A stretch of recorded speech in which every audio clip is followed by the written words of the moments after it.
Welcome friends. 1 September 2025 supreme court শিক্ষক শিক্ষিকাদের যে বাধ্যতামূলক টেটের রায় দিয়েছিলেন এবং যে রায়ের একজন অন্যতম বিচারপতি ছিলেন অনারেবল জাস্টিস দীপঙ্কর দত্ত, তারপর অনেকগুলি review petition, modification application, writ petition দাখিল হয়েছে। কি জন্য সেগুলো শুনানি হচ্ছে না আমরা একটু এই ভিডিওতে আলোচনা করব। সরাসরি আলোচনায় যাওয়ার আগে একটু পরিসংখ্যানটা দেখে নিই। এই মুহূর্তে টোটাল রিভিউ পিটিশন ফাইল হয়েছে 28টি, একটি মডিফিকেশন অ্যাপ্লিকেশন এবং একটি রিট পিটিশন, অর্থাৎ টোটাল 30টি পিটিশন ফাইল হয়েছে। কি জন্য রিভিউগুলোর শুনানি হচ্ছে না আমরা যদি একটু দেখে নিই। অ্যাকচুয়ালি এগুলি ফাইল হওয়ার পর বেশ কিছু ডিফেক্ট ধরা পড়ে।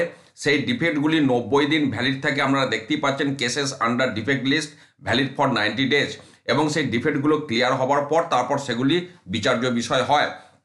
তো যতগুলি রিভিউ পিটিশন ফাইল হয়েছে ম্যাক্সিমাম ডিফেক্ট ক্লিয়ার হয়ে গেছে, কিন্তু বেশ কিছু এখনও ডিফেক্ট লিস্টেই পড়ে রয়েছে।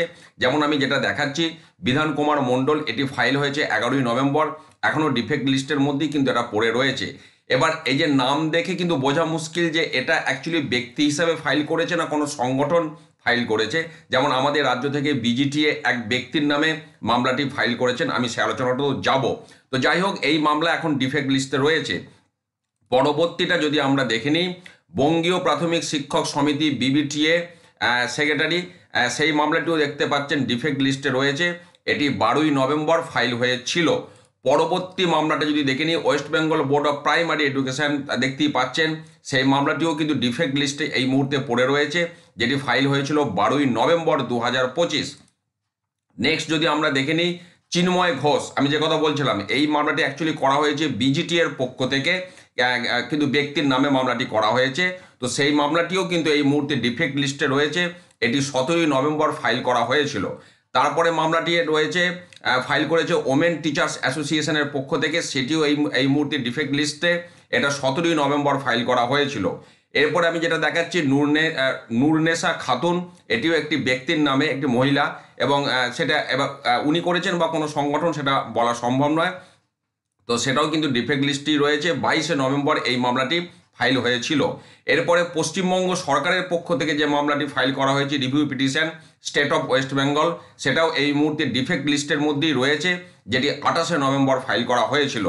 নেক্সট আমি চলে যাচ্ছি তামিলনাড়ু গ্র্যাজুয়েট টিচার্স ফেডারেশন।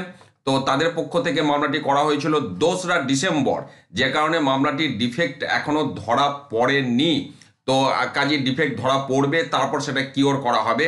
একই রকম আরও একটি মামলা রয়েছে, রমেশ তুকারাম বাঙ্কার, ইনি মামলাটি করেছেন জাস্ট গত পরশুদিন 5ই ডিসেম্বর, যে কারণে এখনও ডিফেক্ট ধরাই পড়েনি, মানে ভেরিফাই হয়নি। তো তারপর ডিফেক্ট কিওর করার বিষয় রয়েছে।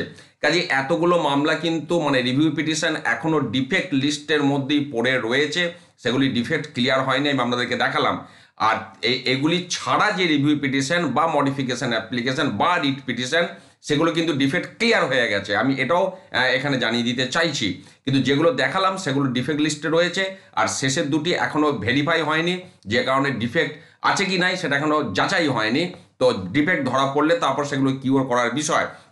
পাশাপাশি এটাও বলে রাখা ভালো যে লাস্ট আমরা দেখতে পাচ্ছি রিভিউ পিটিশন ফাইল হয়েছে 5ই ডিসেম্বর, এর পরেও কিন্তু কোনো রিভিউ পিটিশন ফাইল হতে পারে, তারপর তার ডিফেক্ট কিউরের প্রশ্ন আসবে। কাজে অনেকগুলি রিভিউ পড়েছে, আপনারা দেখতে পাচ্ছেন টোটাল সব কিছু নিয়ে 30খানা পিটিশন ফাইল হয়েছে।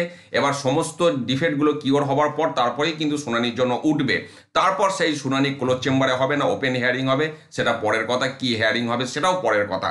তো আপাতত এই সমস্ত বিভিন্ন কারণের জন্য কিন্তু এখনও এই রিভিউগুলো শুনানির কোনো ডেট সামনে আসেনি।